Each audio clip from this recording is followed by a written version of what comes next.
This is a very special Shabbat for a few reasons.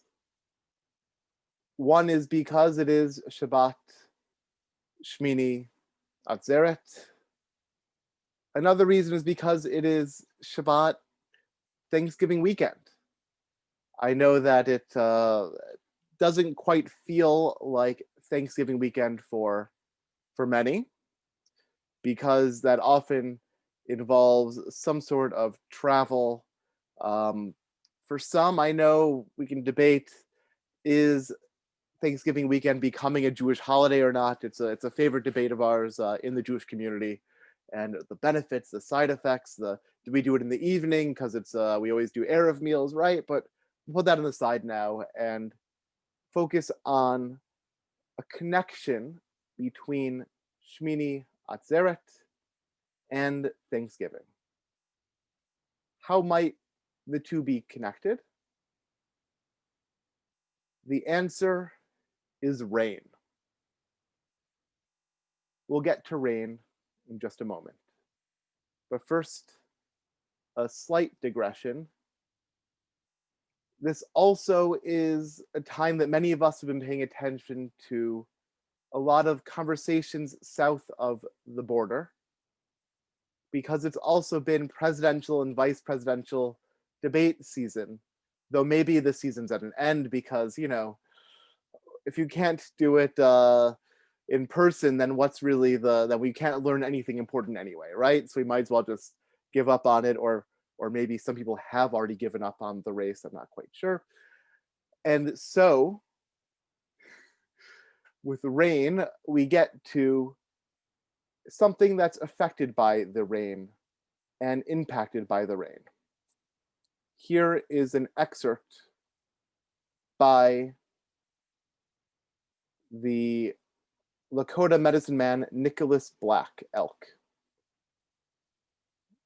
The vision I had was of the 6 sacred directions: west, east, north, south, above and below. You might recognize those directions from Sukkot. The directions were said to represent kindness and love, full of years and wisdom, like human and grandfathers. The granite bluff that towered above the Black Hills remained carved only by wind and rain, until began an assault on the mountain. What mountain are we speaking of? Of course, Mount Rushmore. This Thanksgiving weekend is also a chance for us to reflect on our own influence on the land around us as people who are not native to this land, many of us, having come here and are seeking to shape it and its culture and its peoples to our will and desires, instead of letting the natural forces of rain and wind and sky have their effect. There's a book I've been recently introduced to by the president of the World Union of Progressive Judaism, Rabbi Sergio Berkman, recently arrived in New York. We're glad he's there safely and finishing his quarantine soon, called The Magic of the Ordinary: Recovering the Shamanic in Judaism, by Rabbi Gershon Winkler. It is an interesting collection. I'm not sure if I wholesale buy every one of its assertions, but it is a collection of how Jewish lore coincides with native lore from the tribes in the southeast of the United States. Some of those teachings and wisdoms are also shared, of course, by different groups in different places in different times. And this book is a collection of how those teachings also work with Jewish teachings. In a section of the book, he quotes Perek Shirah, which is a Mishnaic era text by Rabbi Yoshua, which goes and details verse after verse of how rain and water and wind shape the world around us. For instance, the clouds of glory declare in the book of Job, the spirit of rain layers the thick cloud with moisture, spreading its cloud of light across the earth. And that cloud is the Sukkah, the blessing of peace and security. But we know that rain does more than give us peace and security and good food to eat. It also does shape the world around us, including those rocks that were turned into this monument of American presidents.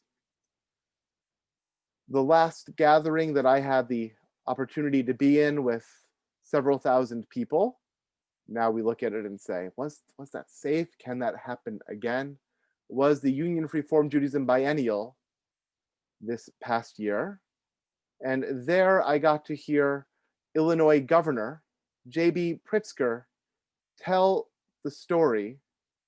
One of course, the few Jewish governors in the United States, which is why he was invited to speak at this biennial.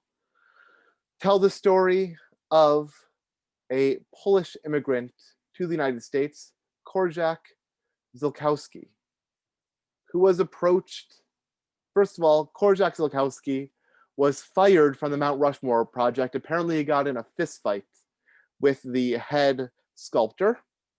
He returned to New York, and then he was approached by Lakota chief Henry Standing Bear, who said, "We would like to create our own monument in these hills."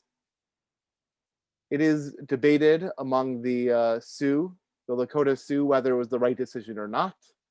But the decision was made, and they brought Korczak Zielkowski, who moved and started a project much larger than Mount Rushmore. He slowly dynamited and blasted away. He brought volunteers in from his old studio, including one of his students, Ruth Ross, who then became his wife, Ruth Ross, and they had 10 children together. All 10 of those children are still in some way involved in the blasting and shaping and fundraising for this monument that is taking place close enough to Mount Rushmore to be a stance. Now I'm going to show you a picture now of this monument of Crazy Horse.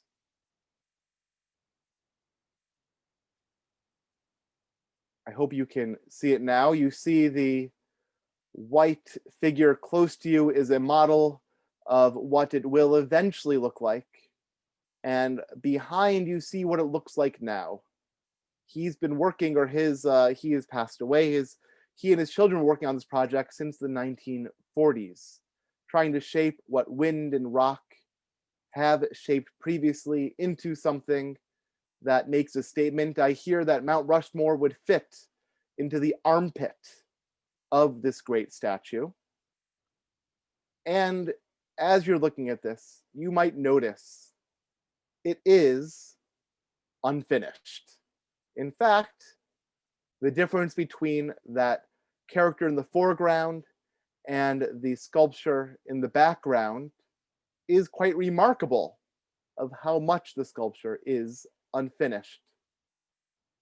And that is what I want to bring us to on this Erev Shemini Atzeret, on this day of Shabbat, as we think about the power of rain. That rain works slowly over time. It is cyclical, especially in the land of Israel. There has not been rain for a long time, and now we begin to pray for Geshem tomorrow morning that rain may come.